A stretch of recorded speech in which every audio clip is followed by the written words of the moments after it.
mercury and 1 CFL lamp by 5 milligram of mercury. And 1 gram of mercury is enough to make so many acres of lake non-usable for mankind, or 1 ton of fish non-consumable for mankind. So next time when you throw around our e-waste, we have to think we are making this place unlivable for our children and grandchildren.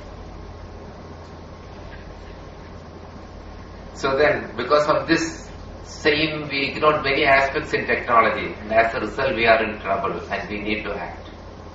That is why there we need a mission where I am going to discuss these scientific facts where we grow wrong in our physical activity schedule as well as our everyday life.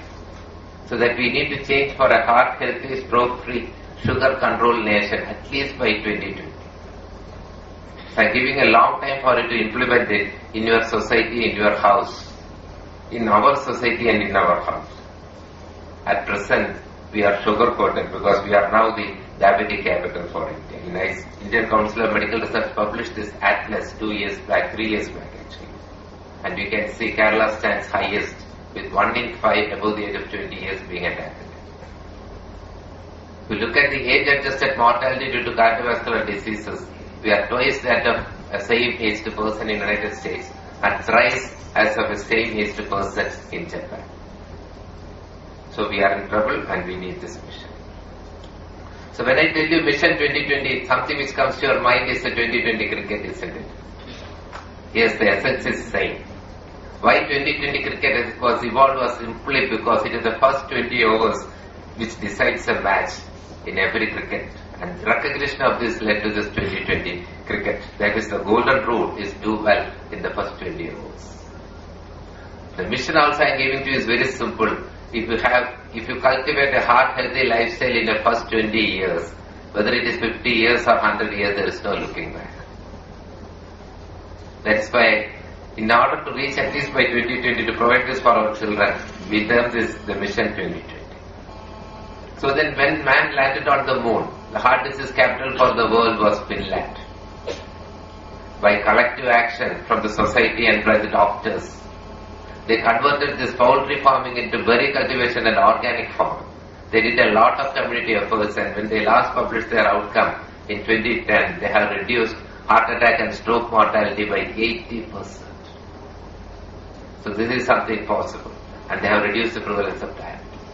And many other developed nations followed suit from 1960 to 2000, as you can see. All the developed countries have brought down death due to heart disease as well as stroke by more than 50%. In the same period, what did India and developing countries do? In the process of globalization, we skyrocketed, we westernized. The end result, we are competing to become the heart disease capital and diabetic capital of the world. Every junction has at least 3 medical stores in Dubai. So then, WHO as its millennium goal highlighted this. What we needed to do to reduce the 50% of the present hospital admissions is to take care of the physical inactivity and unhealthy diet. And in addition, tobacco and alcohol. And obviously, I am not dealing with tobacco and alcohol today, because alcohol, for at least for the century, we had a very good lobby against it. And for tobacco, Kerala is the first place in the world which banned the public use of tobacco by a legal rule. So then, the message which I am going to give you is a simple thing, 2350, 2 things, physical inactivity and unhealthy diet leads to the 3 common diseases of diabetes, heart disease and cancers, and leads 50% of our hospital expenses today. And if you take any newspapers, every week there will be at least 2 write-ups. This was one I think I picked up this month. It's on the same thing, physical inactivity and unhealthy diet. And myself and many of you will be the virtual bystanders of this transformation, how man and TV transformed in Kerala. The TV became small and the Keralites became large. So then, my own Professor C.R. Soman highlighted one thing. Keralites should maintain an ideal, muscular and bony, healthy bodies which should resemble the map of Kerala. So then, the first question that will come to your mind is, what is your ideal weight? So if you are growing well, your muscles and bones grow well up to 20, 22 years, up to your peak of your adolescence. After that, you can't build your muscles and bones. So if you can remember your weight at adolescence, not today's children, when we were children, if you can remember, because we used to play a lot. So if you can remember that weight, that is your ideal weight, and I was 58 at that time, I am still maintaining that weight. Then those of you who cannot wear your wedding day dress, you need some calculations. So then what is that calculation? If your height is 172 centimeters, 172 centimeters, minus 100 from it, it will come to 72. So I can have 172 centimeters. I can be up to 72 kilograms, provided I am an athlete like Usha. Or if I don't have any heart disease in my family. I have a very bad family history. My parents were diabetic. So I keep it at least 10 kilos less than that. That will be around 62 kilos. So I maintain my weight around that optimal level. So hope that message is clear. What should be your ideal? So then, many of us are witness to this broadening of Kerala. Not the roads, but the Keralites. And then we are very lucky that we are in Kerala and not in Japan. In every sense now. In fact, if you in Japan know the broadening, you measure your waistline. And waist is considered to be a heart line. So if your waist circumference for males is more than 90 centimeters and if it is more than 80 centimeters, you won't get any medical reimbursement in Japan. And those of you are worried, just look at me, I am 87 centimeters, so you can imagine. So it should be below 90 centimeters for male and 80 centimeters for ladies. So then that are the messages which I want to give. And many of us think that, we know so many people who are thin and lean who got into this trouble. The reason is also very simple, lack of physical activity. Here I am comparing the picture of two doctors, Dr. Yajanik from India and Dr. Yulkin from England. See, their BMI is same, weight, everything is same. But look at their body fat. The Indian has double the body fat compared to the European. Why is it so? He runs marathons and he hardly runs to catch the air. That shows the importance of physical activity in everyday life. So just don't worry that you will think that even if I am not fat, I can have. No, it is not. You need to be physically active if you want to prevent these problems.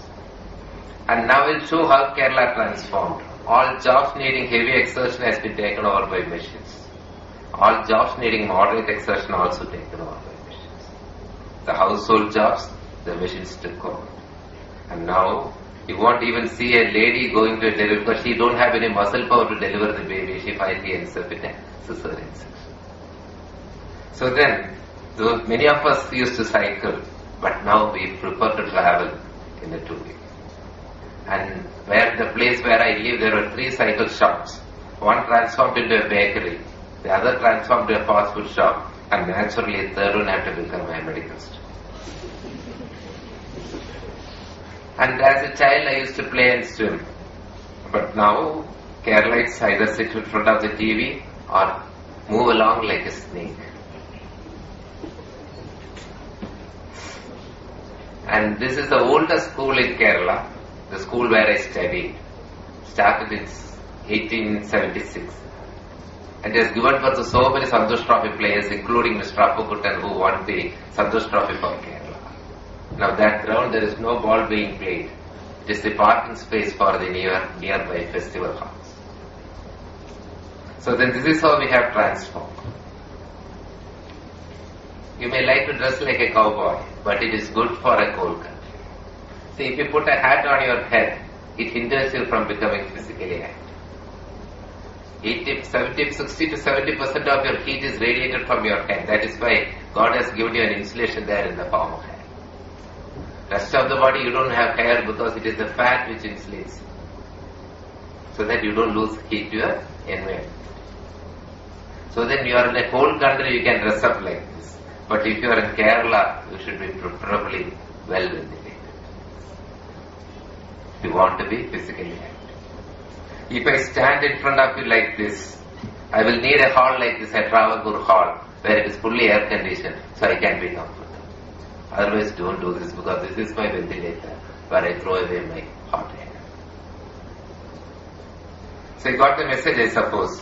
And it is very, very shameful that we need court orders to keep our children of this uncomfortable dress.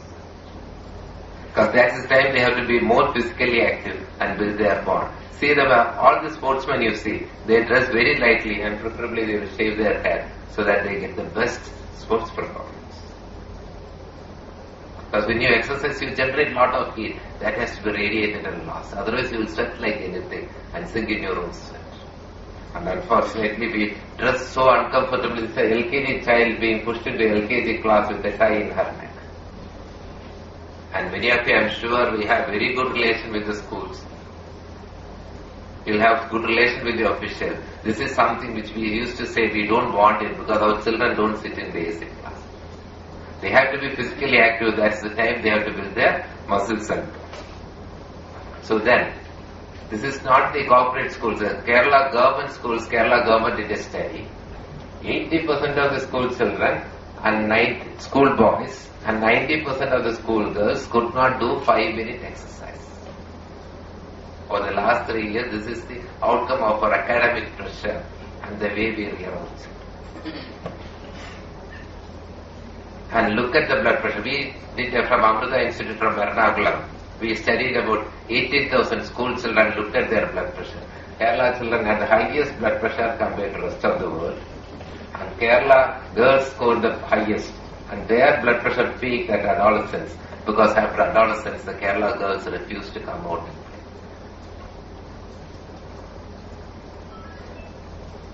So we deny our children the best medicine and the best way to prevent these diseases. We force them into physically active. So then we have excellent examples because Paul Dudley White was the American Heart Association president. Till he retired, he went to hospital in a cycle just to impress upon the people the need for exercise. And we also had an engineer from ISRO. It seems he still cycles to his office. So then, the person who suffers the maximal damage, unfortunately, in our society are the girls. Even otherwise, our society